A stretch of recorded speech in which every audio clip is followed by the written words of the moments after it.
saw them at NEC. I got 65 and 80. I had the creature, and the wolfman.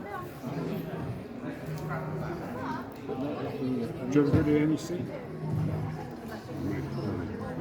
I'm told it is. I must admit, I'm starting, well, on the verge of retiring, so I'm just selling things off. But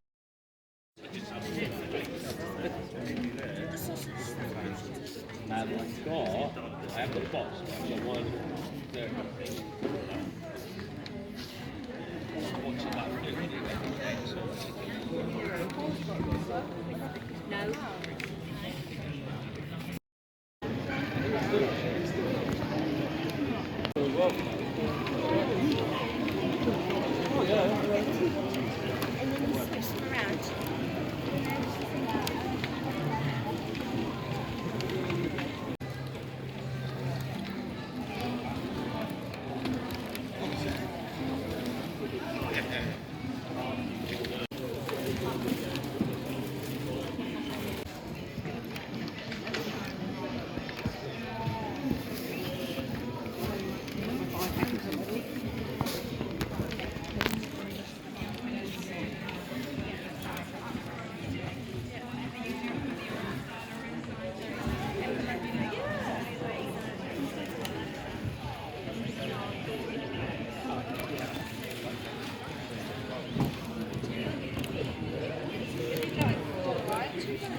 Nope.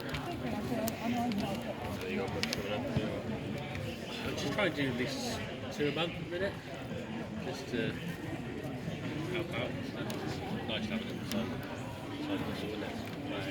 It's a hobby really, but I quite enjoy it. I quite like finding them as well. I've sold not many, but I sold 6 funding cats now. I think I've got the next one's ready. I need to figure out. I like to keep the gang full.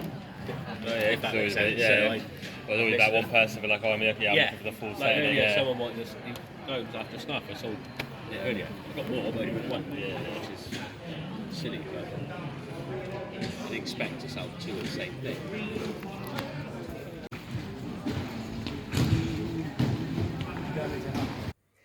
Hello everybody and welcome back to another video.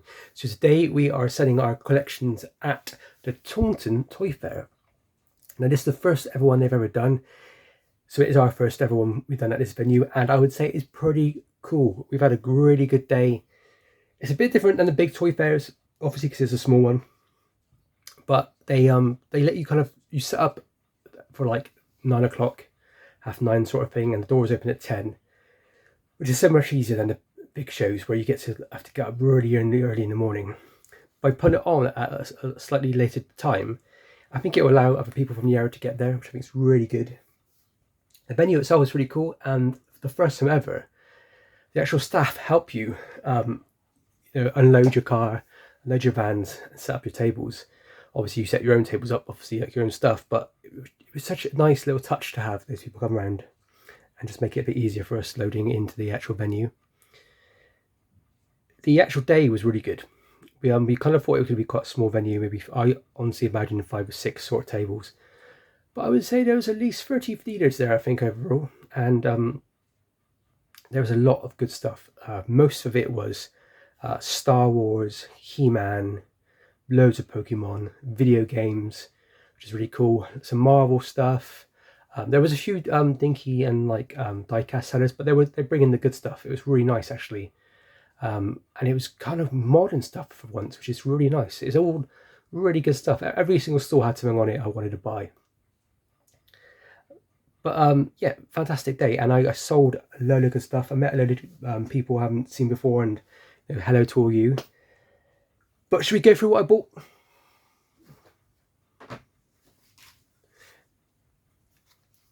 Now, the first store I came across was Harry's store. I can't remember what Harry's dad was called, but he was there as well, and they were selling, and they had some good stuff, a good mix of stuff, to be honest.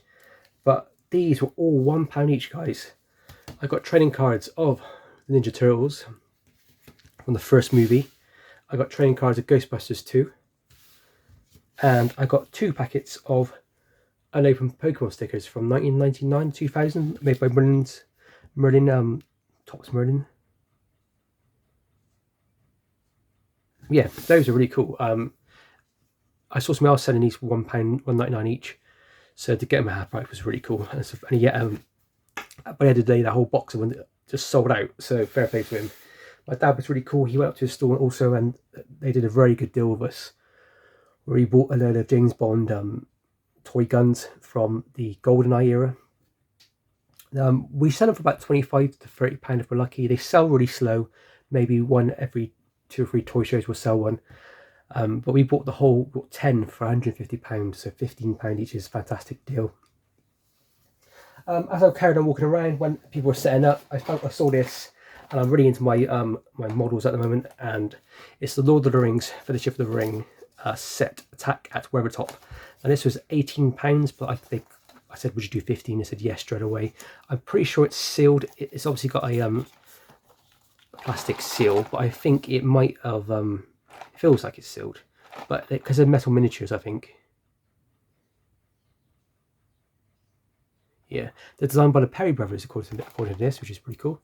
Yeah, original back in 2001. So this would have come out, and yeah, really cool. I wanted these for a while. I've got most of the main cast already, but I really wanted the ring wraiths, so that's going to be a project one day, hopefully this year.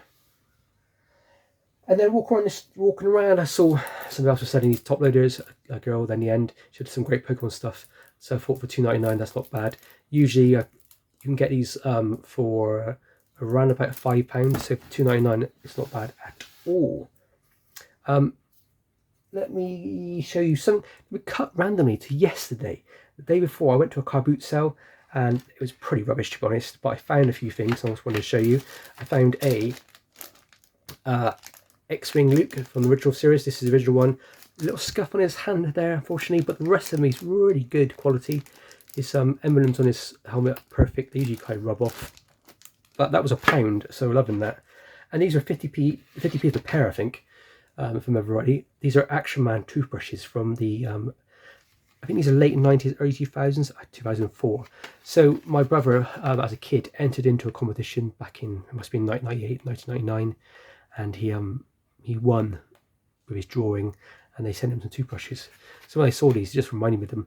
Now, a bit stupid, why would anyone want to pick up some more toothbrushes? But you'd be surprised at how weird merchandise sells, and anything to do with merchandise to do with a popular toy line sells really well. Action Man was a massive toy line in the 90s, and I don't want people put it down quite a lot, I get that, but it was really well loved by loads of kids. So I imagine in the next 10 years or so, when they become like in their late 30s, early 40s, that these sort of things will go up in price. Hopefully I don't have to wait 10 years to sell them though. Then back to the toy show. I saw Spider-Man Across the Spider-Verse yesterday, and yeah, if you've seen it, you know this guy. This is Spider-Punk. It's just quite a funny, cool, bizarre figure. I'm not going to take him out of card yet because I want to set up a great Marvel Legends sort of like collection in cabinets and everything. But at the moment, I've got loads of figures, but I haven't got like anything which can complete like a team. I've got Avengers, but I'm missing Thor. I'm missing Hulk, sort of thing. So I'm just gonna keep picking some of these random ones up that I like. I'm not gonna open them up yet, just in case he becomes like £150 card, which sometimes they do. Then I will eventually put them up for sale and use the money to buy other figures I need. But at the moment, I just kind of like him as he is.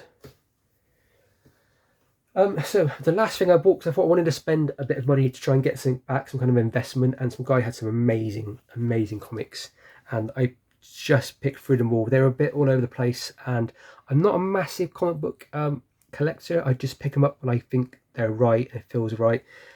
This is Amazing Spider-Man number 49 from 1967. I paid £50 for it, not 55, which is a big purchase for me. I looked it over. It's got a few nicks and stuff on the side. It's not going to be a high grade copy at all, but it might come back like a 3. I'm really lucky. If I get it pressed, it'll probably come back a 4. It's pretty nice. The reason why I paid £50 for it was because, one, it's number 49, so it's quite, the first 100 comics of Spider-Man are worth a lot of money. The first 50 are worth, a bit more. They kind of jump up in price. So it's a bit of an investment piece, to be honest. But Craven Hunter is right here. I'm doing that's the Vulture. So the Vulture, played by Michael Keaton. That's Aaron Taylor Johnson is going to play Craven Hunter. I mean, it's not Craven Hunter's first appearance. I think it might be his second or third. I think it's his second. But that there is potentially a comic book that might jump up in value soon. I don't expect it to give a lot of money. It's the British version because it's got 10D there. But it's not the American version, which would have been like 15 cents. But still, I love Spider-Man, early Spider-Man. You can't say no. I'm not 100% sure if this is. I think this might be John Romita Jr. artwork, or could be Steve Ditko. I think it's John Romita Jr. I think Ditko left around about issue 40 or something. But issue 50 is a really famous issue. That one goes for like hundreds, if not thousands. So it just shows, you have people start taking more interest in these comic books from these early ages. These could easily jump up. But I was happy to take that. It was a bit, but I spent my money that I made on the day on this pretty much already. But then I was offered a really good little job lot of a vintage Action Man. Now it was £50, so you might think that's a lot of money. I'll take out the main thing first. You don't see it.